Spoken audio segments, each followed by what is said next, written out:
جھوٹ بول کے پیسہ نہ بچاؤ، دھوکہ دے کے کاغذات نہ بناؤ۔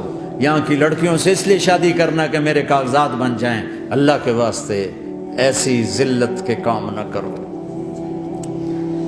میرے نبی نے فرمایا جس نے دھوکہ دیا میری امت سے نکل گیا۔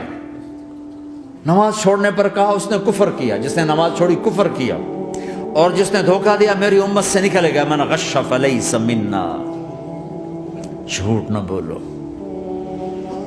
دھوکہ نہ دو، سب کچھ چلا جائے جانے دو، سچ کا ساتھ نہ، سچ کا ساتھ۔ ابن خراش رحمۃ اللہ علیہ کے بارے میں مشہور تھا، زندگی بھر کبھی جھوٹ نہیں بولا۔ حجاج کا زمانہ، ان کے دو بیٹے حجاج کے خلاف جنگ میں شریک ہو گئے، پھر ان کو شکست ہوگی، وہ بھاگ گئے، پھر چھپتے چھپاتے گھر پہنچ گئے۔ سی آئی ڈی نے بتایا کہ وہ گھر آ گئے، تو حجاج نے کہا آج ابن خراش کا امتحان لوں گا۔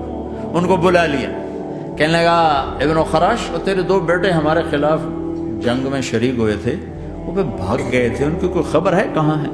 تو انہوں نے مسکرا کر فرمایا کہ حجاج، زندگی موت تو اللہ کے ہاتھ میں، گھر آ چکے ہیں، گھر میں ہیں، ابھی کہیں چھوڑ کے آیا ہوں۔ تو حجاج نے کہا تیرے سچ پر تیرے بیٹے تجھے ہدیہ کرتا ہوں، اگر تو جھوٹ بولتا تیرا سر بھی اڑا دیتا، تیرے بچوں کا سر بھی اڑا دیتا، تیرے سچ پہ تجھے تیرے بیٹے تحفہ دیتا۔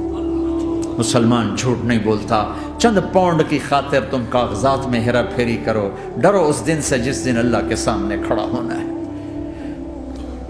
یہاں کے پیپر بنانے کے لیے یہاں کی لڑکیوں کو دھوکہ دو، ڈرو اس دن سے جس دن اللہ کے سامنے کھڑے ہونا ہوگا۔ عیسیٰ علیہ السلام کا تانا اگر گلا آ گیا نبی کو تو کدھر جاؤ گے؟